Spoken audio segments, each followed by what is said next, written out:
campaign. The story is on page 3. So the next stop of the Branded Champion campaign is the Ashanti region. He finished the Greater Accra region somewhere last week. Yeah. And he says that if elections were held somewhere last week, he's confident that he's winning the Greater Accra region, because the constituencies he has visited, he's winning by 70 to 80% in most of the constituencies.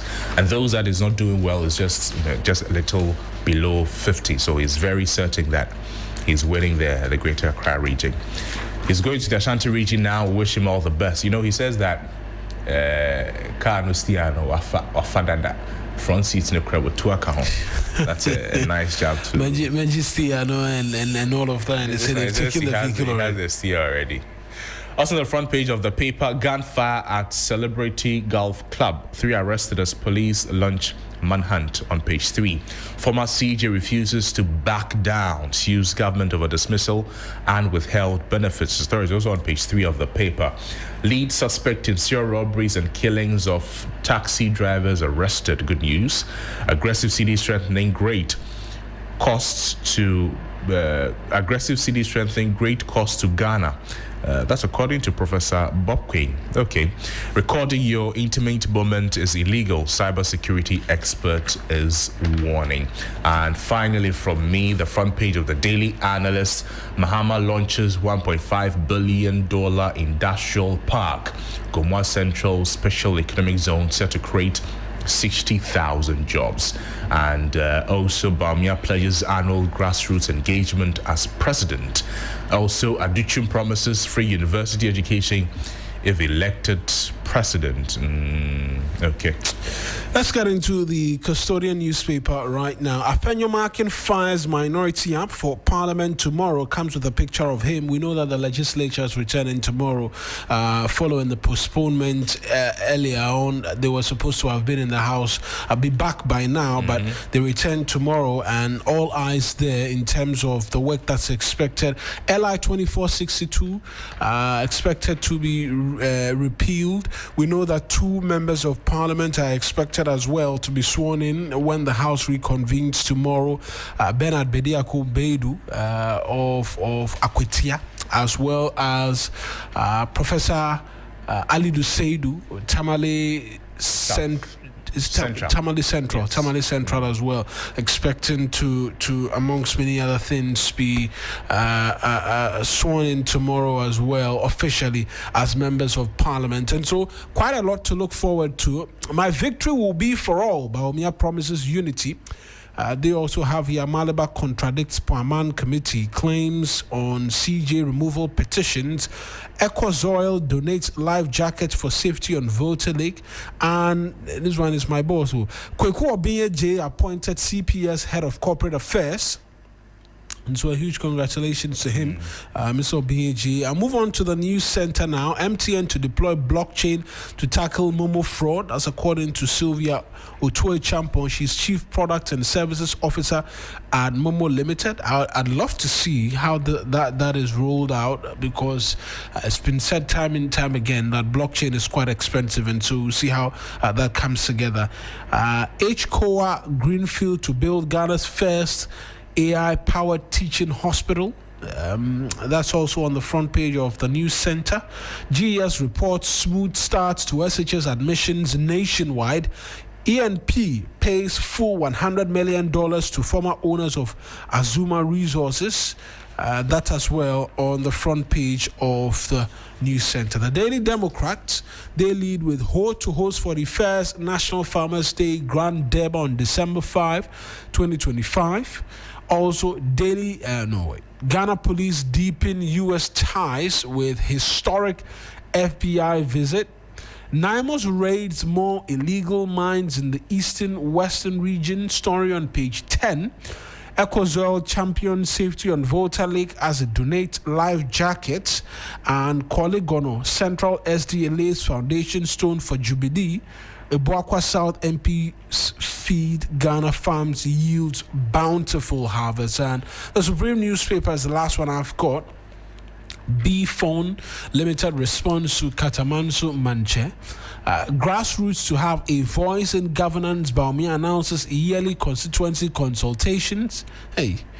Reggie Manuel Gray distressed by police inaction despite court orders in its favor. Fake chief, 49 others remanded over Agona Abodom chieftaincy clash. Queen Mother on the run, and as well, Ethiopian Paramount Queen Mother rejects Osiadia Kwesi Akufu III as chief. Tanko pledges more support for youth empowerment at Duamenifa Grand Deba. A few more papers just before we begin to get into the details. You can, okay. I'll take you to the Daily Guide newspaper right now. The front page is a story from Kennedy, Japan. It says, I'll relocate some key ministries to other regions. That's according to Kennedy, Japan. The story is on page 3 of the paper. Let me see if I can get some details from that. So the new Patriotic Party flag bearer candidate, Ohine Japan, has outlined an ambitious plan to transform the country by relocating selected ministries and their agencies from the capital, Accra, to other regions. Speaking during his campaign tour in the Salaga North, he explained that the country cannot achieve a balanced development when government institutions, economic activities, and opportunities remain concentrated in the capital city alone. That's very true. His policy vision is based on the belief that national progress must reflect regional growth, not just the expansion of Accra. A good idea there, good initiative it will be. There's also that's Kennedy, Japan, yes. On relocating some of the ministries and agencies to other regions. We look forward to how that will be like. I mean, I'll be honest. I think it's something a lot of people have played with in the past, because, I mean, it is true that, I mean, Accra is choked. And if we're if we're putting everything here, we're depriving other areas of some development. But Accra is choked because of the market. So people are here to do business, exactly. and once opportunities are not being taken elsewhere, perhaps this is what will take our opportunity elsewhere in terms of being able to direct traffic to these parts. But let's see how that goes. Exactly. Also on the front page of the Daily Guide, Mahama to launch $1.5 billion free zones industrial park. Also, Health Goldfields revives Bogoso Pristia mine. ENP seals $100 million Zuma Resources acquisition. New management announced. And Hisense donates H60 ultrasound to hospitals. These are the stories that the Daily Guide is reporting on its front page today. The Ghanaian Times, present to launch $1.5 billion free zones industrial park tomorrow.